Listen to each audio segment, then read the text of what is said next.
This is the key word that we've kept saying is like what we've gone through is like first AI era was kind of generic models, generic apps, but actually AI is much more powerful when it's bespoke to your company data, your company needs, your customers. And they have in this PR release that they're going to do customization, which means they are going to allow you to connect ChatGPT with any app in your organization.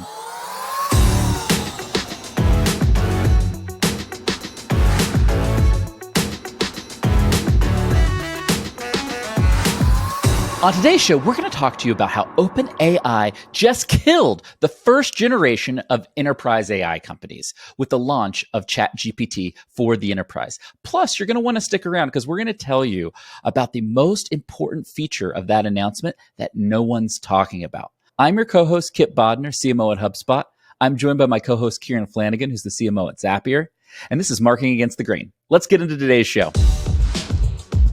Kieran Flanagan, you're coming in hot off of some vacay. You've had some R&R. You're ready to have some spicy takes on the pod. Let's do this. I feel rested. I was hanging out in a coastal village, eating good food, smelling that sea air. I'm ready to get back into some spicy takes around AI. Okay. What we have to tell everybody is OpenAI had one of its biggest announcements ever. And I'm going to share the launch tweet right now from Sam Altman. They just launched ChatGPT for the enterprise. And so what the heck does that actually mean? You're like, wait, we've had ChatGPT since November. Like, why is this a big deal? Well, they're doing a special version of ChatGPT for the enterprise. And what it has enterprise-grade security and privacy. It has large-scale deployment support. It's really fast. It has the fastest and most unlimited version of GPT-4. And as a bigger context window. Because if you're an enterprise, you might be working on more complex problems. And so you can have 32,000 tokens, which is about 30-ish thousand words. And so we're going to talk about the winners and losers of this announcement later on the show. We are going to break down what we think the key features are of this announcement. But the big headline here is that the era of excuses to not adopt AI in your business is over with this announcement, right? Now there's a product out there for even the biggest, most conservative, most AI fearful companies. OpenAI has come out and addressed that. And we are going to see AI adoption across companies explode over the next 12 months. This is huge, Kieran. Plus, that's not even it. We're going to talk about some of the big deal features, but those are the headline features that Sam just casually drops on Twitter yesterday. We're recording the day after this announcement. And Kieran, a lot of things happened on the heels of this announcement, right? The thing that was always on the cards for OpenAI is they needed to give companies models where they were not training off the internal data companies were feeding into those models, right? Most companies, if you actually talk to them, and I've talked to a lot, I know you've talked to a lot, did not want to use OpenAI and add internal data or have their employees using it because they were like, hey, I don't want to have this like public model train off my data. So now they're like, hey, we explicitly do not use anything you give to us. This is like, your own model that you can use data. It's not public. We're not training it. It is all like the traditional kind of enterprise compliance. The fact that it's 2 times faster is pretty incredible. You get bigger context windows, way more powerful for businesses who want to use it. But the other thing is you get unlimited code interpreter, which is like one of their real big plays. Huge. Nobody's really talking about this. There's a few things that nobody's talking about. The unlimited code interpreter is a big deal. And code interpreter is like what we did a whole episode showing you some of the use cases of code interpreter. We showed you how we actually were using it to optimize our podcast, our YouTube feed. And it is really, really powerful. And so actually giving that to the company in an unlimited way and giving them 2 times faster ChatGPT 4 unlimited as well, unlimited usage. Today, it's capped at 50 messages every 3 hours, I think. So you get unlimited usage of both those things. So this is the kind of evolution that we knew was going to happen over time that would start to make companies much more comfortable with integrating it into their workflows. Today, most companies are using AI for ancillary kind of use cases, right? Not their core business critical use cases. It's more for like the kind of things that help people save time, like they can actually do their jobs better, but it's not deeply ingrained in how the company works. I feel like this is the move to start to really get companies to deeply ingrain and think about how do I use AI across the entire company. So I think it's like a really great move for AI adoption within businesses. Well, first of all, I want to talk about the adoption part of this because this is going to be huge. There's a shit ton of stuff to react to here. My brain is a little exploded because of what's happening. But before we even get into that, Kieran, one of the things sometimes on Marketing Against the Grain, we take the W, sometimes we take the L. We're taking the L on this one. If you remember, we had a whole discussion about what OpenAI's long-term play, especially in the enterprise, was going to be. And you and I had this long back and forth. We're like, oh, it's going to be like Amazon Web Services. They're going to have this really rich, robust, amazing API. And the developers at all these companies are going to build, enterprise-grade apps on top of that API. While that is all true, and we were kind of right, we get like maybe a lowercase w on that. We did not see them also building a core software consumer front end for the enterprise, and that is exactly what they have done. And that, to me, is really, really shocking. And the biggest issue, and you and I teased this to each other off camera, but we want to talk more, is that there was a whole generation of AI companies that were basically built on top of ChatGPT. And I saw this tweet yesterday, Kieran, and this is basically what those companies feel like. If you're wrapped around ChatGPT right now, or the GPT 3 or 4 API, peace out. Like Right. if you are running These one of those are companies bad today, times. how do you feel? Like what did you just say to yourself when you woke up? If you were the CEO of one of those AI wrapper companies, You feel like all of the companies back in the heyday that built on Twitter's API, when Twitter said no, no more, right? Like building on a singular company's infrastructure. Even if that company tells you they're going to be like a platform company and all of these kind of things, it's like very early stage, hard to really know what they're going to do. Like one of the things you saw that they teased in their future announcements was they were actually going to go vertical as well. They're going to actually allow you to have models for functional teams. So the marketing team can have their own model trained on their brand data, trained on their tone of voice, trained on their imagery, trained on their design. That is like horrible for a lot of companies who core, value prop was take ChatGPT or take GPT 3.5 at the time and verticalize it for teams. Like companies were always going to want to customize these models for their own use cases, right? For coding, for marketing, for sales, for customer support. They were always going to feel much more comfortable when they can ingest their own data sets. And there's still like a big problem of how you actually have your data and your data hygiene, right? How you actually have your data structured in a way that's going to make it easy to use for these models. But I still always suspected that AI adoption would be capped if you're using these generic models. And the unlock is when companies felt like this was customized in some way to their needs. And I think this is a kind of moving of the guard a little bit. This is like, okay, we did all these kind of, the AI wrapper era was like really cool to get people playing with the models in certain ways.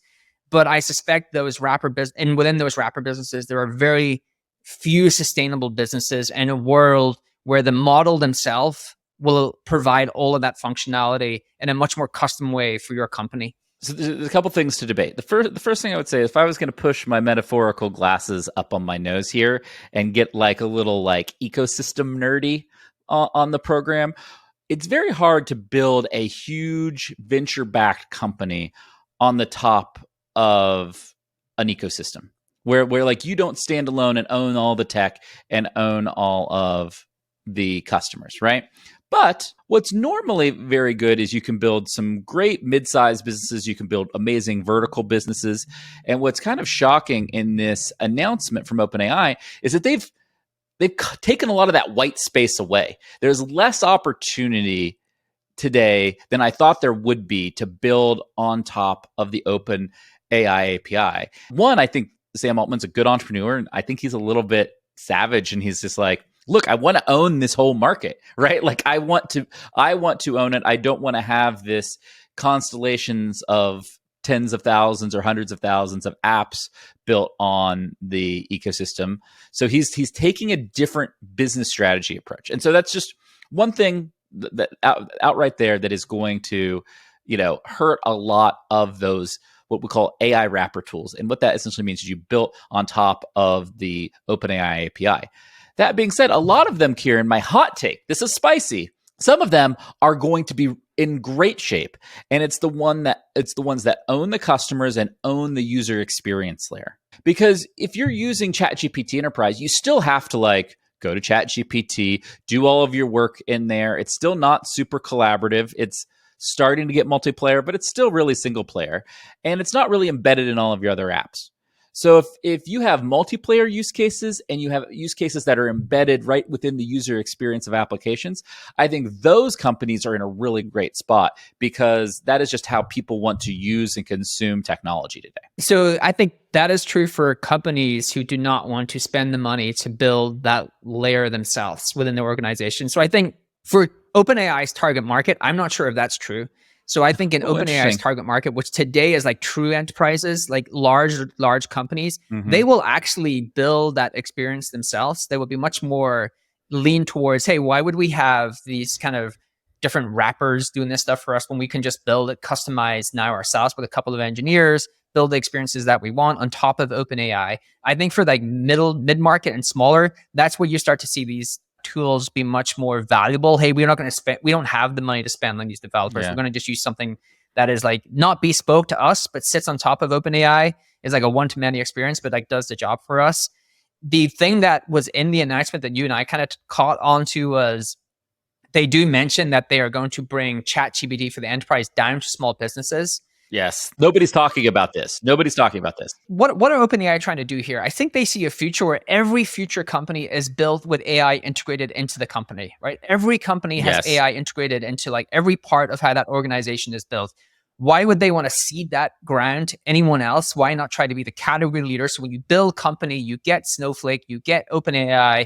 That's your like starting tech stack, and that's how you build company, right? Like whatever those versions are on the database side. But I think that's what they want to do, is like if you build a company with AI in the future, you build on OpenAI. We are de facto engine that powers the next generation of companies. We don't want to cede any ground. And they are not the only company that are going to try to do this. Mosaic are going to try to do this. Anthropic are going to try to do this. So like there's going to be a lot of competition, which actually is even worse for these wrapper companies, because the options for these businesses are going to be much greater. I do wonder how they do like the mid-market, small, the SMB, because they have less resources to build all of this stuff bespoke. So yeah, I think there is something for AI companies there who sit in the UI layer, who can do the one-to-many experience where you don't have to build it yourself. There's still a market there. They haven't like commoditized the entire market.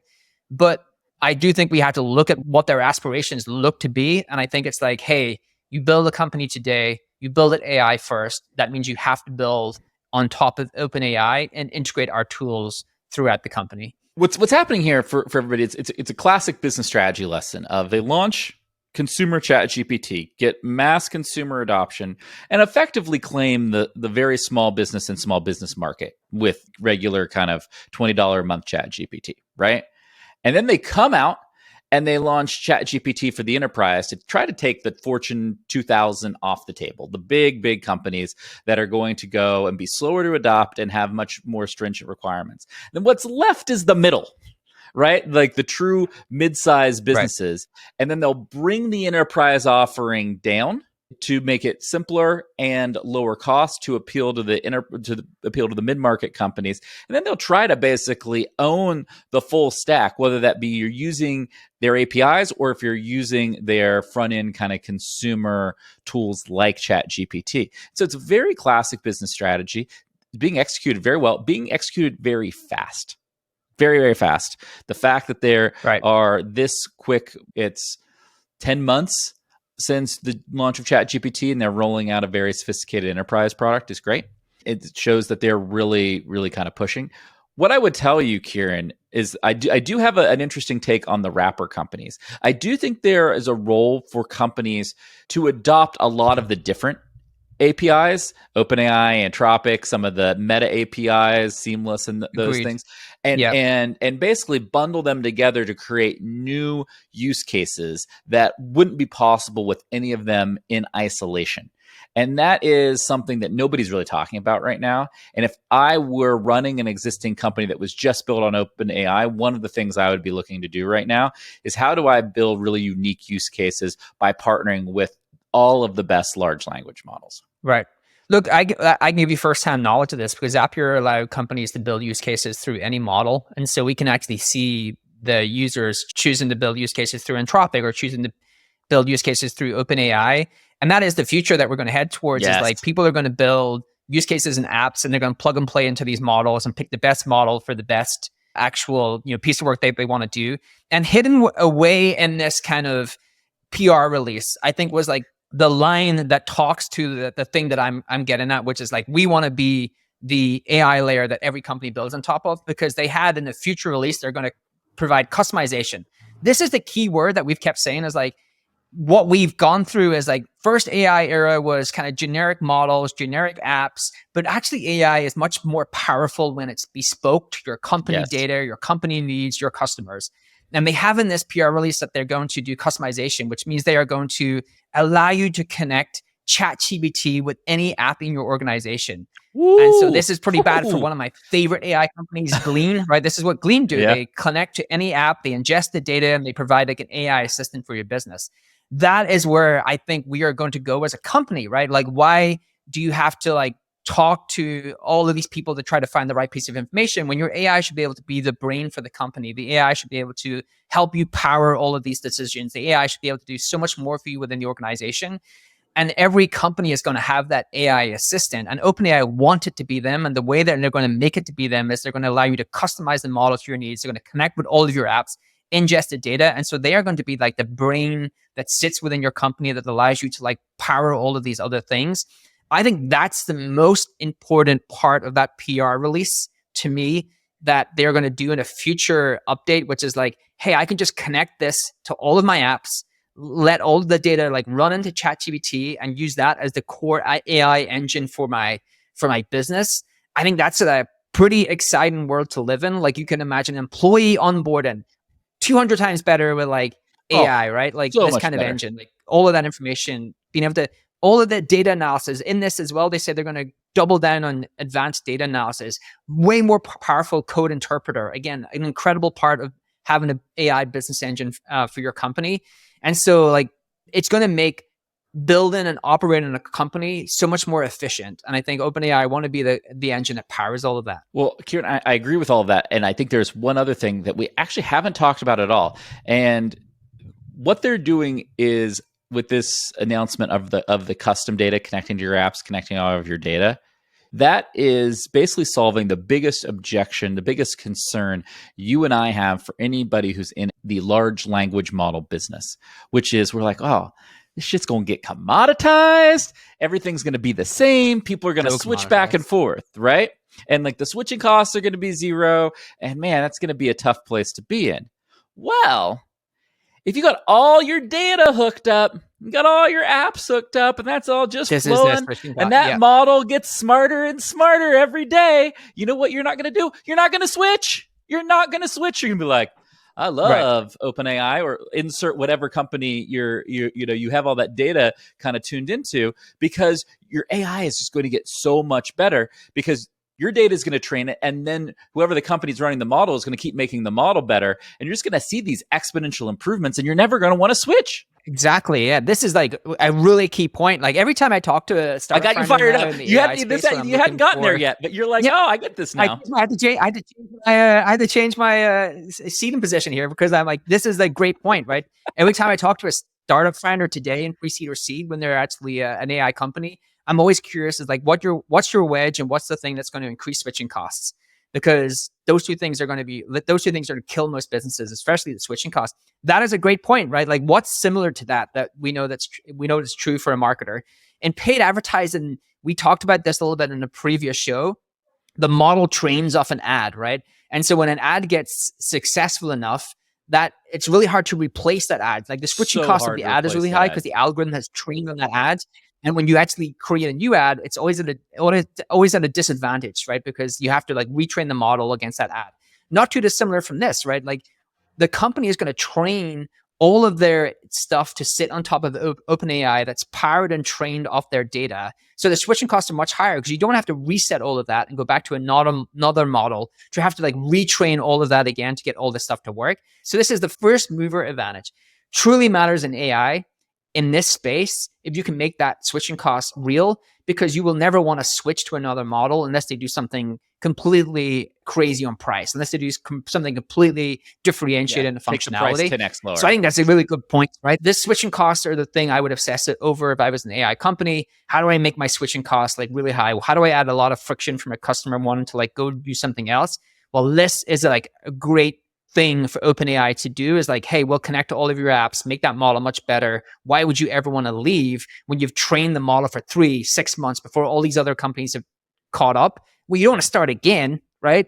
You want to start. No one wants to start. No one wants to go backwards, right? Unless you want to watch the Matrix films again. Awesome. I watched Bill and Ted movies again over the weekend. John Wick, like baby. Bill and Ted, some of the Wick. greatest movies ever made.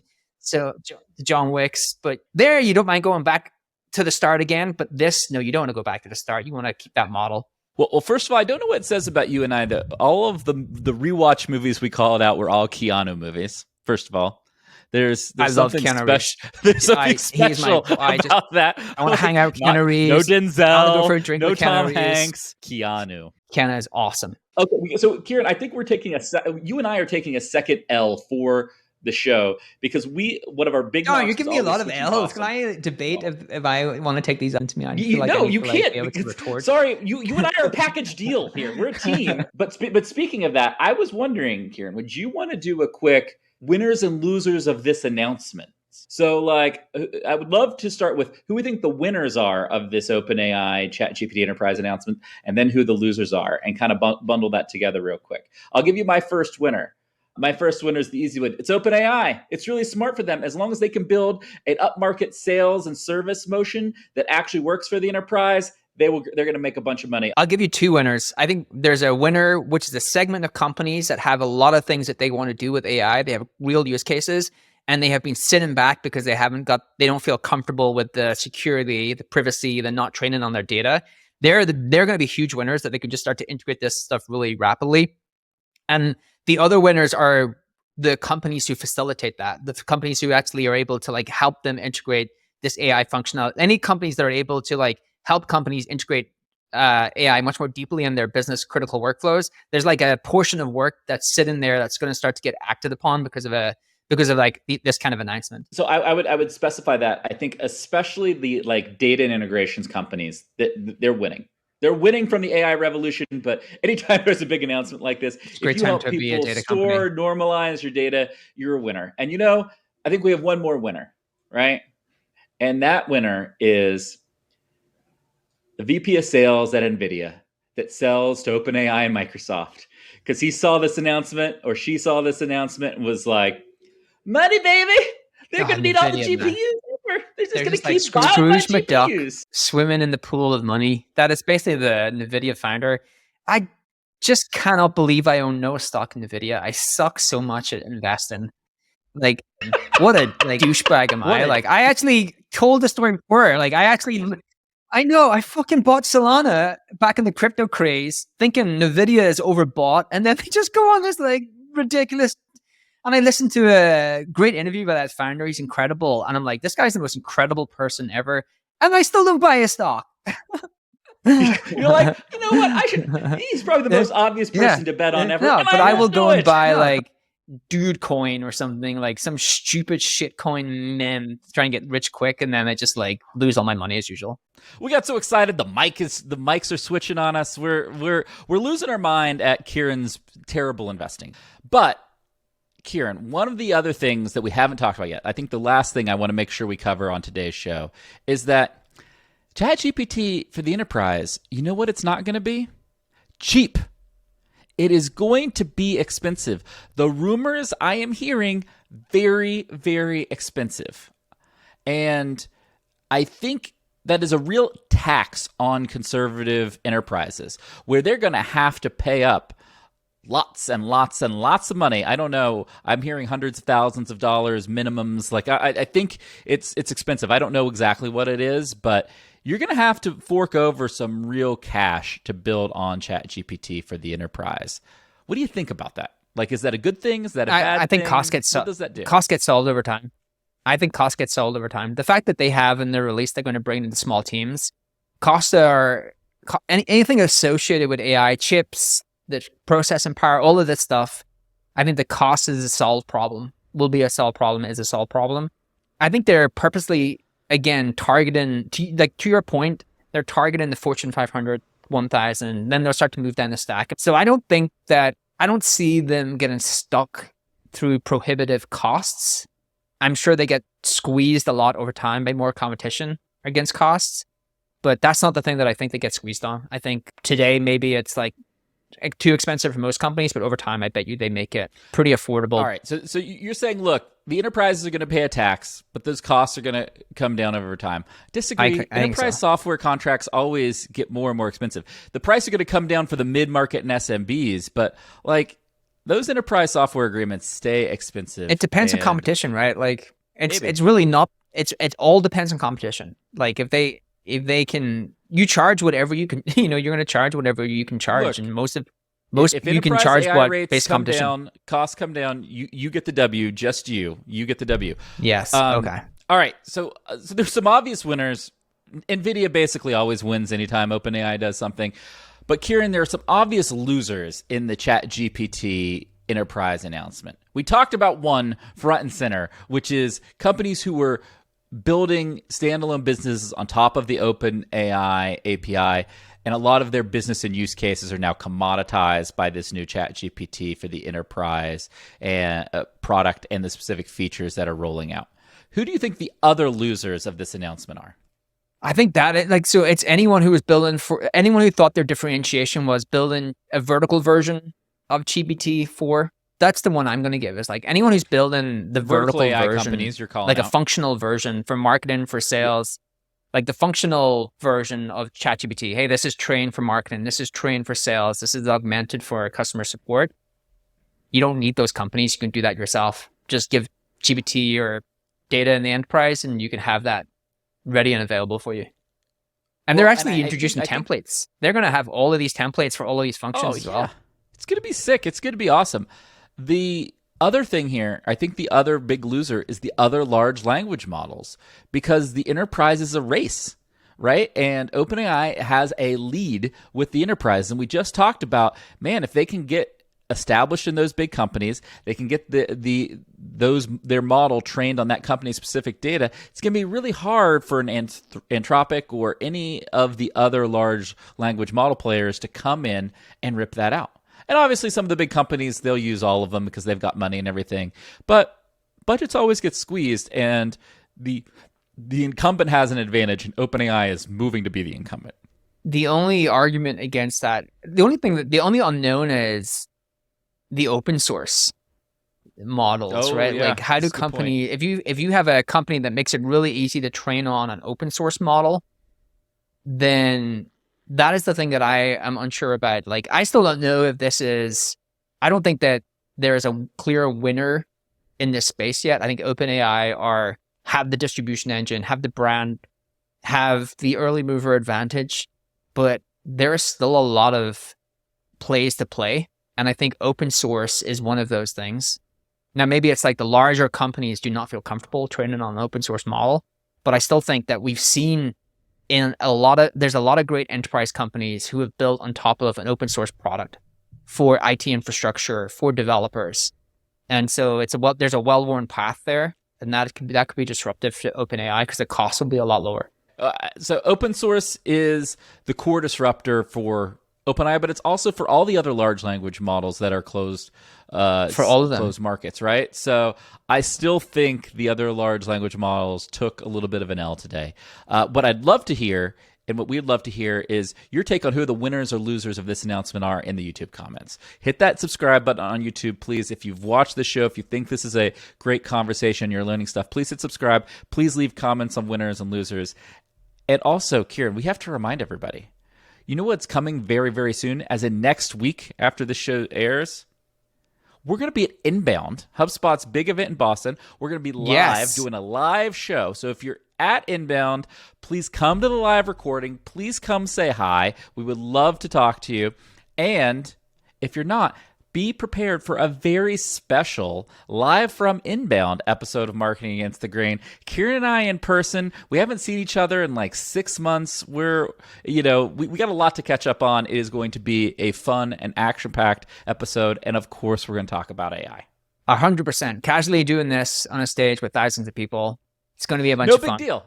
No pressure. We got this. No Live big deal. Pod versus no doing big it deal. like in little rooms in our house. It's gonna be totally the same. It's going to be awesome. All right, everybody. We will talk to you very soon on the next episode of Marketing Against the Grain. This data is wrong every freaking time. Have you heard of HubSpot?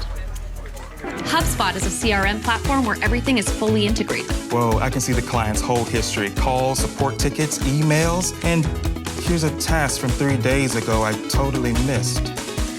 HubSpot. Grow better.